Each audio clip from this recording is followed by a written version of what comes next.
Welcome back to another Simple Truth. Hey, we're still in Genesis chapter 37, talking about the story of Joseph. And I did 3 verses, 3 episodes. I think I can move along a little bit faster now. So we're going to start at verse 5, and it says this: Now Joseph had a dream, and when he told it to his brothers, they hated him even more. He said to them, Hear this dream that I have dreamed. Behold, we were binding sheaves in the field, and behold, my sheaf arose, and it stood upright. Behold, your sheaves, well, they gathered around it and bowed down to my sheaf. His brother said to him, Are you indeed to reign over us? Are you indeed to rule over us? So they hated him even more for his dreams and his words. Then he dreamed another dream, and told it to his brothers, and said, Behold, I have dreamed another dream. Behold, the sun, the moon, and 11 stars bowing down to me. But when he told it to his father and to his brothers, his father rebuked him, said to him, What is this dream that you have dreamed? Shall I and your mother and your brothers indeed come to bow ourselves to the ground before you?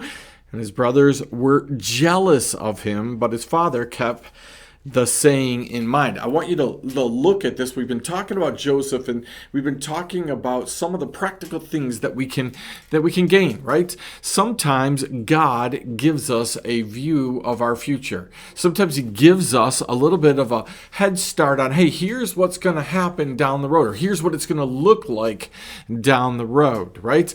Now, again, those moments are super important to us. They're encouraging in nature. They can motivate us in nature. They can do all kinds of things, right?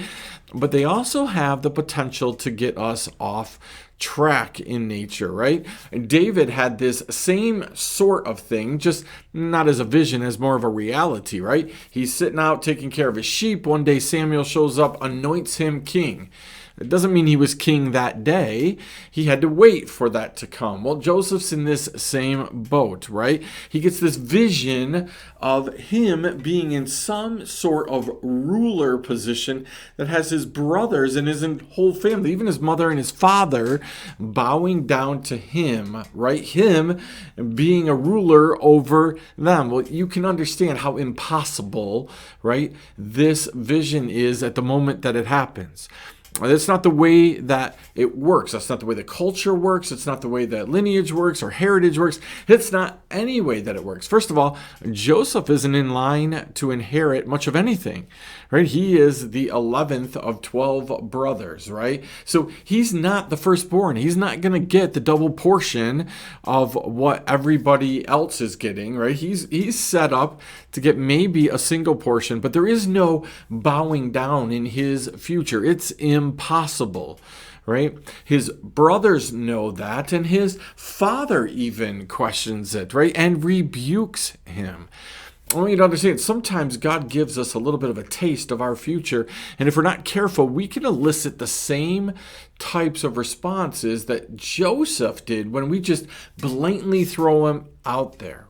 Right? Most of the time when God gives us a view of our future, that's for him and us. The problem happens when we start sharing it with other people, and then all of a sudden people start questioning it and wondering, and how is it going to happen?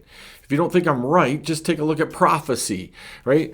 John shares his vision in the book of Revelation, and for 2,000 years, you, me, and everyone else have been trying to figure it all out, right? We're trying to figure out, what does it mean?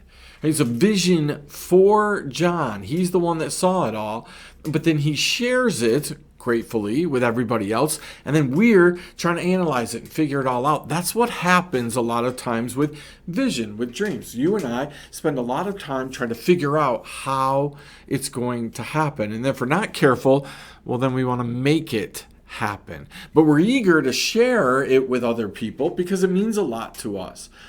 But the 3 things I want you to look at here is that first, it elicited hatred, right? His brothers hated him even more, it says. Now, I don't even know how that's possible. Like, there's hate and then there's super hate, I guess. But it elicits the same kind of stuff, right? It's kind of like love. Like, you know how you get into a situation with someone and you love them today and then you love them more tomorrow, and you're not even sure how that happens, that you keep loving them more and more and more. It's a depth of love. We get an initial love, and then we grow it, we cultivate it, and things come out of it. Love usually gets deeper because things start happening out of it. It's the same thing with hatred, right? that hatred starts as a superficial thing, and then all of a sudden it gets deeper and deeper and deeper and deeper, and eventually it's going to lead to some sort of action, which we're going to find out probably in the next episode if I can make it that far, right?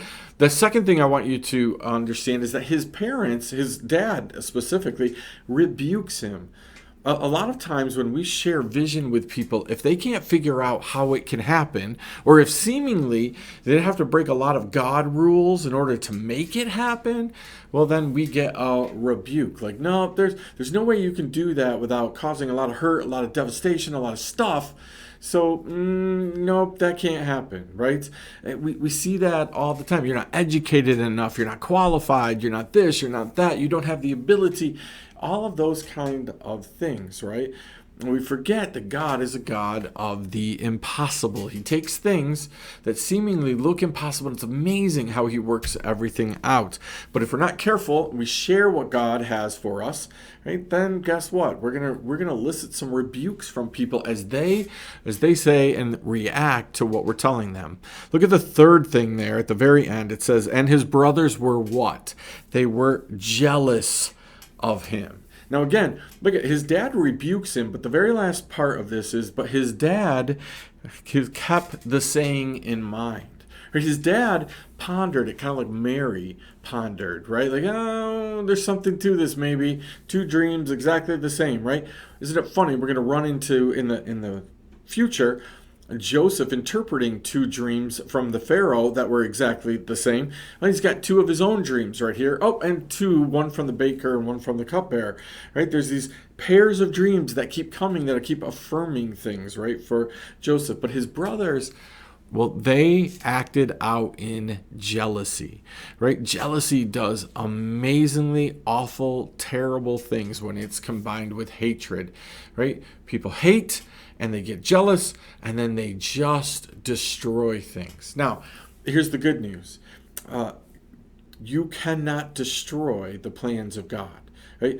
All of the great men and the wonderful women of this world cannot undo, in all of their brains and all of their deception and all of their wickedness and all of their goodness, it doesn't matter. You cannot undo what God has planned and purposed. So notice, hatred and jealousy, when combined, they can do a lot of damage, but they can't undo what God purposes to have done. That's what you and we got to hold on to that, right? Because if we're not holding on to that, then we look around at our world today and we see these two things just running rampant all over the place, and we might lose hope. Right? We might have experienced moments of jealousy either on our own part, or we've been the brunt of jealousy, or we've experienced somebody's hatred, irrational hatred, right? And all of a sudden we feel like, man, I can't get where I need to go. I can't be who I need to be because this is in the way. God says, no, it might take a little longer. We might have to go around a few things. We might have to go through some stuff. We might have to, but we're going to get to where we need to go. So I want to challenge you on this simple truth to think about what you present to other people. Sometimes God gives us some exciting things, but those things, are they for us? Are they for us to share and let other people, elicit responses from? Like, is that what we do? Do we tell people so that they can affirm what God told us? Listen, I have a terrible knack at that, right? I love affirmation, right? There's times where that's fantastic, but there's other times where you simply have to believe what God has told you. So, what dreams of God has God given you, right? And are you willing to believe those things without maybe going and getting a bunch of affirmation for other people who might struggle with some jealousy, some hatred, some rebuke, right?